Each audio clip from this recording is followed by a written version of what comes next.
और व्यक्ति समझदारी से महान बनता है, पढ़ने से नहीं बनता। एक कहानी सुनाता हूं आपको, कबीर दास जी की कहानी, बड़ी फेमस कहानी सर।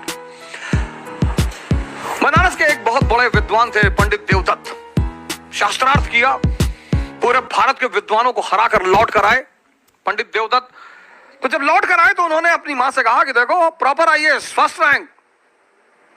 उनकी मां ने कहा हम ना मानते। बोले क्यों? ये सर्टिफिकेट गवर्नमेंट ऑफ इंडिया, पहली रैंक है आईएएस में। अरे बोले सब सर्टिफिकेट किसी और को दिखाओ, चलो हटो। तो उन्होंने कहा कि क्यों? बोले यहां एक जुल्हा रहता है कबीर, तुम उसको हरा के दिखाओ। बोले कबीर?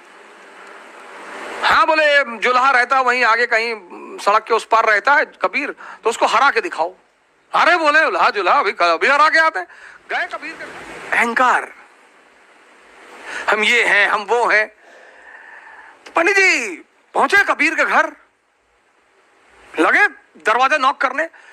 अहंकारी बड़ा उत्तेजना में रहता है कि मैं कौन? गजोधर सिंह। अरे गजोधर सिंह, लगे दरवाजा पीटने। तो उनकी बेटी निकली कमाली, बोली जी बताएं। बोले कबीर कहां है? बोली वो तो बाजार गए चद्दर बेचने के लिए। बोले चद्दर बेचता है? हाँ। बोले बुलाओ उसको। बोले वो शाम को आएंगे।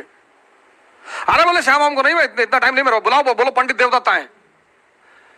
अरे बोली वो अब कहां जाए बुलाने, वो कहीं बेच रहे होंगे, अब शाम को आएंगे, आप आइएगा शाम। प्रोटोकॉल प्रॉपर आईएएस, बुलाओ अपने बाप को। वो बेटी बेचारी भागते हुई बाजार गई। बोले कोई भौकाली आए हैं और बड़े फैल रहे हैं, बहुत चौड़ा हो रहे हैं। बोले क्या नाम है? बोले कोई बता रहे हैं कि प्रॉपर आईएएस है, फर्स्ट रैंक है आईएएस में, वो पंडित देवदत्त नाम है। कबीर ने कहा अच्छा तो बैठाओ, पानी नहीं पिलाओ। बोले बैठ ही नहीं रहे,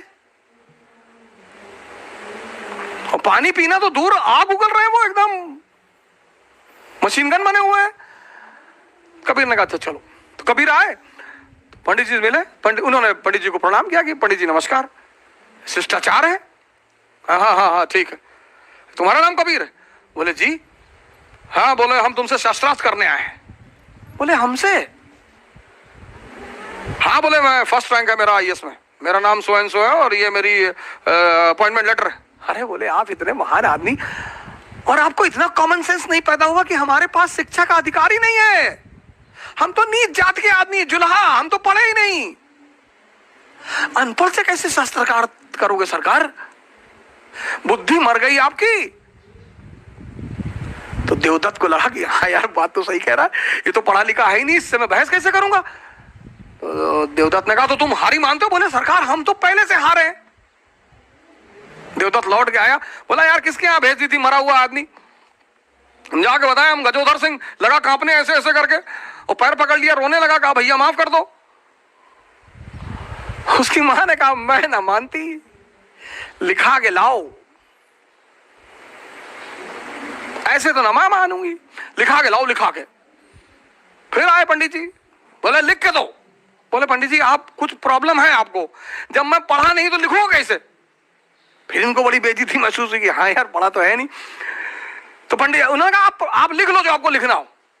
तो उन्होंने लिखा एक कागज पे कि मैं कबीर पंडित देवदत्त से शास्त्रार्थ में हार गया। बोले इस पर दस्तखत कर दो।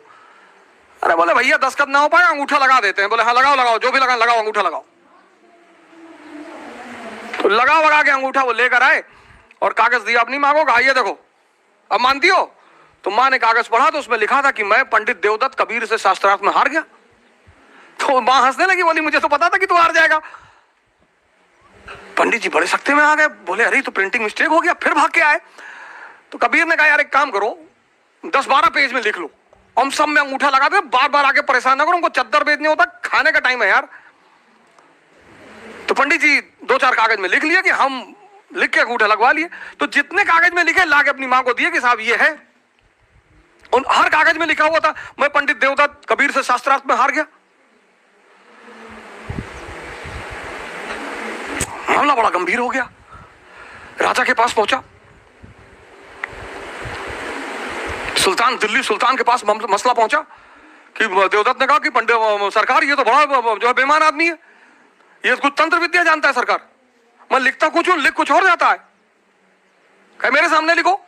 तो पंडित जी ने लिखना शुरू किया कि मैं पंडित देवदत्त कबीर से हार गया। तो सुल्तान ने एक बारह तमाचा खींच, खुद ही गलत लिख रहे हो। तो उसकी मां हंसने लगी, बोली तू कब समझेगा, तेरा अहंकार तेरी आंखों पर पर्दा डाल चुका है। ये होती है समझदारी।